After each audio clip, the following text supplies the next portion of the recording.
আজকের ভিডিওতে আপনাদের সাথে শেয়ার করব বিকালের নাস্তা কিংবা সকালের নাস্তায় কীভাবে বাসায় কেক তৈরি করবেন সম্পূর্ণ রেসিপি। আশা করি ভিডিওটা আপনাদের ভালো লাগবে। প্রথমে একটি বাটিতে বাটার আর চিনি ভালো করে বিট করে নিব। এখন একটা করে ডিম দিয়ে আবারও ভালো করে বিট করব, চিনি গলে যাওয়া পর্যন্ত। চিনি ভালো করে মিশে গেলে এবার ভ্যানিলা এবং মিল্ক এসেন্স দিয়ে কিছুক্ষণ বিট করব। অন্যদিকে ময়দা, বেকিং পাউডার, গুঁড়ো দুধ, চাটনি দিয়ে চেলে আগে রেডি করে রাখা বাটার, ডিম ও চিনির ব্যাটারে 3 ভাগ করে মিশিয়ে নিব।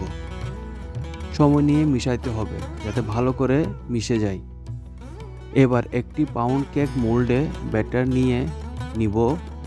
এবার 140 ডিগ্রি প্রিহিটেড ওভেনে 30 মিনিট বেক করার জন্য দিয়ে দিব। ভিউয়ার্স, দেখতেই পাচ্ছেন আমাদের কেক প্রস্তুত হচ্ছে। আর আজকের ভিডিওটা কিন্তু কোনো রকম প্রিপারেশন ছাড়াই করা। তো আপনারা দেখতে পাচ্ছেন আমাদের কেক প্রস্তুত হয়ে গেছে, এখন খাওয়ার জন্য একদম সম্পূর্ণভাবে প্রস্তুত।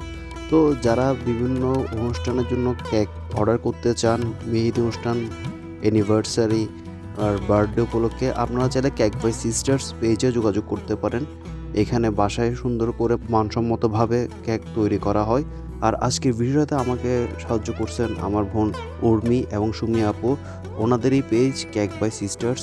তো ভিউয়ার্স, ভিডিওটা কেমন লাগছে তা অবশ্যই কমেন্ট বক্সে জানাবেন। আর আমি কেক বাই সিস্টার্স পেজের লিঙ্ক কমেন্ট বক্সে পিন করে দিব। সবাই ভালো থাকবেন। আল্লাহ হাফেজ।